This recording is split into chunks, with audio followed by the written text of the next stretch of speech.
Lorsque tu rencontres un homme qui te plaît et qui te fait totalement vibrer, un homme avec qui tu sembles avoir plein de points en commun, puis qu'en plus, ça semble réciproque, c'est difficile de rester les deux pieds sur terre, n'est-ce pas? Ajoute à ça que cet homme dit et fait toutes les bonnes choses, que les moments partagés avec lui sont sublimes, même dignes des meilleurs films romantiques. Vous avez l'impression de vous connaître depuis toujours. Bref, ça clique très fort, puis ton cœur s'est enflammé.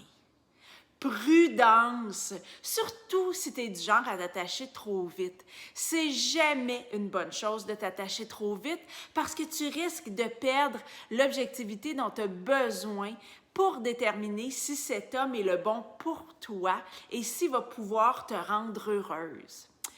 En plus, tu risques de brûler des étapes, ce qui débouche malheureusement très souvent sur un feu de paille, donc une autre déception amoureuse. Alors, comment faire pour éviter de t'attacher trop vite et risquer de vivre une nouvelle déception amoureuse? C'est ce qu'on va voir dans la vidéo d'aujourd'hui. Tout d'abord, évite de te laisser guider par tes émotions. Lorsque tu vis des moments de rêve avec un homme, tu ressens des émotions fortes, intenses, ton imagination s'emballe, ce qui te fait ressentir encore plus d'émotions positives et intenses. Puis ces émotions-là sont tellement puissantes que tu as l'impression qu'elles ont pris possession de ton cœur et de ta raison. Tu penses juste à cet homme-là. Il est dangereux de se laisser guider par les émotions parce que bien qu'elles soient de bonnes messagères, elles sont cependant de très mauvaises conseillères. Elles peuvent te faire commettre des erreurs fatales en ce début de relation, comme t'attacher trop vite à l'homme qui est peut-être pas le bon pour toi, même s'il a toutes les apparences de l'être. C'est la raison pour laquelle il n'est pas souhaitable d'agir lorsque tu ressens une émotion, qu'elle soit positive ou négative. Il est toujours mieux d'attendre de revenir à un état calme avant de dire ou de faire quoi que ce soit. Et cet état de calme va te permettre d'agir dans ton meilleur intérêt. Puis pour revenir à cet état de calme, il y a la méditation qui peut être très utile. Deuxièmement, évite d'en parler. Dernièrement, lors d'une session de questions-réponses du programme Trouver l'amour durable, il y a une de mes participantes qui s'est mise à partager qu'elle échangeait sur un site de rencontre avec un homme tout à fait différent de ce à quoi elle était habituée par le passé. Donc, elle était super emballée, puis elle nous décrivait à quel point il avait l'air extraordinaire, mais elle avait échangé avec lui juste quelques messages textes, puis elle était déjà super emballée. Plus on parle de quelque chose, en plus avec émotion, plus on rend ça vrai et réel. Puis c'est tentant, lorsqu'on vient de rencontrer quelqu'un, d'avoir envie d'en parler à ses amis, mais si tu as tendance à t'attacher rapidement, c'est pas une bonne idée parce que d'en parler, ça va amplifier les sentiments que tu ressens déjà en plus de nourrir tes pensées. Tu vas avoir de la difficulté à penser à autre chose et tu vas être tellement loin dans la fantaisie et le rêve que ça va être difficile pour toi de rester objective. Mets plutôt ton focus sur d'autres aspects de ta vie puis attends de voir comment ça évolue avec lui avant de trop en parler. Troisièmement, cultive un état d'abondance. Ici, je parle d'un état d'abondance par opposition à un état de manque. Donc, je m'explique. Il est possible que ce soit le premier homme avec qui ça clique autant que tu rencontres depuis longtemps. Si bien que tu veux que ça fonctionne, tu veux que ce soit le bon, parce que tu ne veux pas retourner dans le désert. Au fond de toi, tu as peur de jamais rencontrer le bon. C'est donc pour ça qu'il est important de comprendre que le passé n'est pas garant de l'avenir, sauf si tu entretiens cette croyance-là. Peu importe comment a été ta vie amoureuse jusqu'à présent, tu as le pouvoir de la transformer. Je propose donc de cultiver une mentalité d'abondance. Il y a quelqu'un une fois qui m'a dit « L'univers n'aime pas le vide ».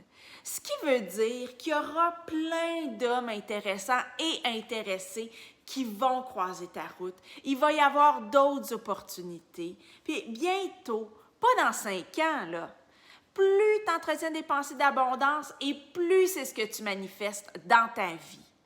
En plus, ça va te permettre de ne pas t'accrocher au premier homme avec qui ça clique. Parce que trouver le bon pour soi, c'est un processus qui demande de garder la tête froide et les 2 pieds sur terre.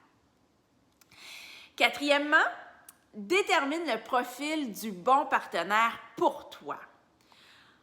Donc, je te présente un outil qui va t'aider à garder la tête froide et les 2 pieds sur terre. Ça consiste à dresser le profil de l'homme fait pour toi. Quelles sont ses qualités, ses valeurs, ses intérêts, ses traits de personnalité, etc. Ensuite, utilise chaque rencontre pour raffiner son profil. Tu me suis? Donc, utilise les rencontres que tu fais, non pas dans le but de trouver l'amour, mais dans le but de raffiner le profil de l'homme fait pour toi. Donc déjà, ça va rendre plus intéressantes les rencontres que tu fais. Donc, au début, quand tu vas faire cet exercice-là la première fois, il va peut-être avoir l'air d'un prince charmant surréaliste, mais au fil du temps, il va devenir de plus en plus réel. Donc, au fil du temps et des rencontres que tu vas faire. Et lorsque tu vas rencontrer un homme qui te plaît, qui te fait vibrer, mais tu vas avoir un outil qui va te permettre de prendre conscience si tu te voiles la face et si tu fais fausse route ou si, au contraire, tu avances dans la bonne direction. Il faut se rappeler qu'en début de relation, les hommes semblent merveilleux parce qu'ils se donnent à fond pour faire ta conquête. Mais toi, ce que tu cherches, c'est un homme qui va prendre soin de toi sur le long terme, puis qui va être présent dans les moments difficiles que la vie nous amène parfois. Alors, raison de plus pour prendre ton temps pour bien le choisir. 5e point, sois totalement bien toute seule, puis valorise le fait d'être seule. Ça, c'est 2 clés très importantes pour éviter de t'attacher trop vite. Ces 2 clés vont te donner une totale liberté de choix parce que tu n'auras plus besoin d'être avec un homme. Quand tu es bien toute seule, puis que tu sais savourer chaque moment que la vie t'apporte, quand tu as une vie riche dont toutes les sphères sont développées, quand tu développes la certitude que l'homme fait pour toi existe, puis que tu vas le rencontrer, quand tu te sens totalement comblée, totalement heureuse, mais c'est là que la relation amoureuse devient la cerise sur un gâteau des plus appétissants. Autrement dit, elle devient un plus dans ta vie, puis non plus une nécessité. Amplifie dans ta vie tout ce qui t'apporte du bonheur, en laissant évidemment les hommes de côté. C'est ça l'état d'esprit que tu dois cultiver afin de ne pas t'attacher trop vite à un homme comme à une bouée en pleine mer. 6e point, évite de mettre ton focus sur la chimie qu'il y a entre vous. La chimie, c'est un élément essentiel de la relation amoureuse, c'est sûr, mais en début de relation, tu y accordes peut-être trop d'importance. Parce que la chimie est incroyable entre vous deux, tu crois que c'est l'homme de ta vie. La chimie, c'est l'élément sur lequel tu n'as pas de contrôle. Habituellement, c'est là ou c'est pas là. Mais ce qu'il faut savoir, c'est que la chimie est dirigée par l'inconscient. Et qui dit inconscient, dit schéma affectif nuisible, fausses croyances, blessures, manque. La chimie ne va pas nécessairement te diriger vers le bon pour toi, mais plutôt vers ce qui est déjà connu. Ce qui fait que la chimie peut être un mauvais guide. Surtout si tu n'as pas encore fait de véritable travail sur toi afin de te défaire de tes schémas amoureux nuisibles, de tes fausses croyances, de tes manques, de tes blessures.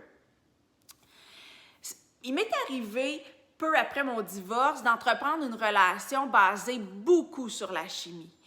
Je me doutais bien qu'il ne s'agissait pas de l'homme de ma vie, mais je suis allée de l'avant. Puis, après 2 mois, je me suis levée un matin, puis toute l'attirance que j'avais envers cet homme-là était partie, envolée. Puis, donc, cette relation-là avait été ni plus ni moins qu'un feu de paille. Lorsque tu ressens que la chimie est forte, rappelle-toi que tu ne veux pas d'un feu de paille, mais que tu es à la recherche d'une relation durable. Et pour bâtir une relation durable, d'amour véritable, il faut se donner le temps.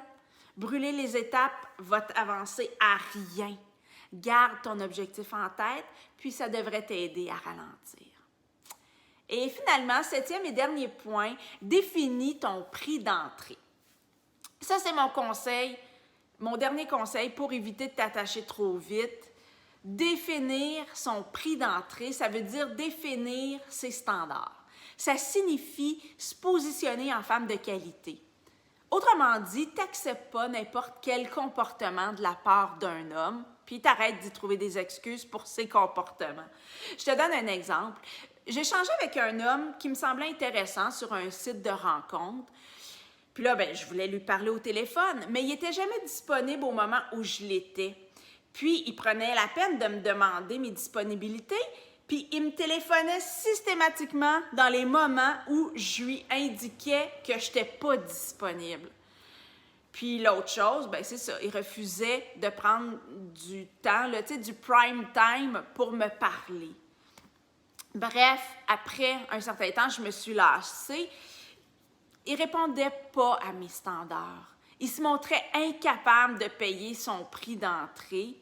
Alors, je n'ai pas donné suite parce que je m'attends à mieux d'un homme qui a un intérêt envers moi. Et là, tu trouves peut-être mon exemple discutable. Ma collaboratrice, elle n'aimait pas du tout mon exemple. Elle se disait « Ah, mais il y avait peut-être plein de raisons de ne pas pouvoir t'appeler. » Mais en fait, elle a le droit de penser ça, puis tu as le droit aussi de ne pas être d'accord avec moi parce qu'on a tout notre prix d'entrée. Ce qui est inacceptable pour moi, c'est peut-être acceptable pour toi. Puis l'inverse est aussi vrai. Donc, en ayant clairement défini ton prix d'entrée, ça t'évite d'idéaliser l'homme que tu viens de rencontrer. Autrement dit, ça t'aide à enlever tes lunettes roses, puis à te recentrer sur ce qui est vraiment important pour toi. Et ça, c'est entre autres ce que j'enseigne aux femmes qui s'inscrivent à mon programme « Trouver l'amour durable ». En terminant, rappelle-toi que tu n'as rien à gagner en t'attachant trop vite, mais que tu as tout à perdre. L'amour, c'est un sentiment délicieux, bien sûr, mais imagine à quel point ça va être encore plus exquis, plus sublime avec un homme extraordinaire qui va te correspondre totalement puis qui va prendre soin de toi. Un homme qui va être à tes côtés dans les bons moments comme dans les moins bons. Apprends à ralentir, c'est la clé.